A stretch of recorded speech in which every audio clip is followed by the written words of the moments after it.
सम्पूर्ण साथीहरु नमस्ते है हजुरहरुलाई चाहिँ मेरो भ्लगमा वेलकम छ र गाइस आज चाहिँ म काम जाँदै गर्दाको भिडियो हाल्दै छु गाइस हैन अब भित्रको चाहिँ अब खिच्न पाइदैन सायद हैन किनकि यस्तै हो अब तपाईलाई चाहिँ म आज काम जाँदै गर्दाको भिडियो अपलोड गर्दै छु गाइस हैन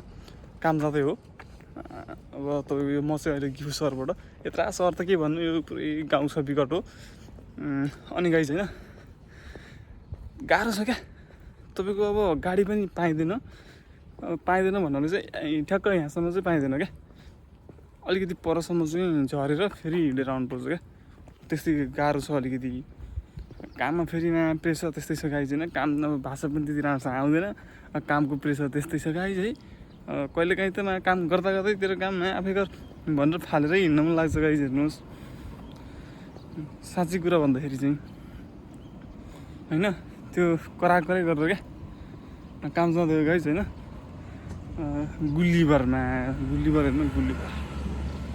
बिजोक बना छ हो गाइस बिजोक म काम गर्ने चाहिँ उ त्यो हो के पछाडि देख्नु भएन ए यो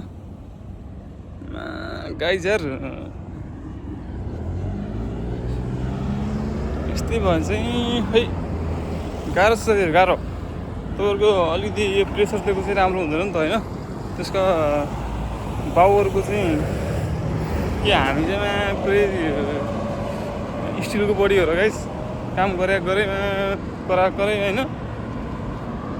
गाह्रो छ क्या गाइस गाह्रो छ विदेश कहाँ सहिलो छ भने हेर गाइस तपाईँहरू भन्नु त कमेन्ट हाल्नु त गाइस ल हेर्दै गर्नु गाइस है ऊ त्यही हो क्या गुलीबारमा है गाह्रो छ गाइस गाह्रो छ होइन फेरि तपाईँहरूलाई चाहिँ के लाग्ला भन्दाखेरि चाहिँ काम गर्ने ठाउँ उता छ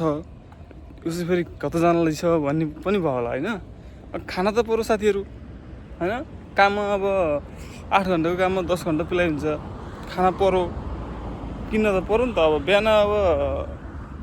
बनाएर खाना सकिँदैन ढिलो उठिन्छ खाने चाहिँ फेरि यही रामेन हो गाइस फेरि है अरू केही पनि हुँदैन टक्क बोकेर हिँड्न सजिलो चाहिँ यही हुन्छ सधैँ यही खायो हिँड्यो है जिन्दगी यस्तै चलिरहेको गाइस होइन ल गाइस यस्तो छ काम है होइन यहाँ यस्ता गाह्रो छ म यता छु होइन बनाउँदै हो ल सबैजनाले भ्लग हेर्दै गर्नु होला सबैजनाले सेयरिङ पनि गर्नु होला सब्सक्राइब पनि गर्नु होला च्यानललाई गाइस है माया गर्नु होला ल धन्यवाद है त ल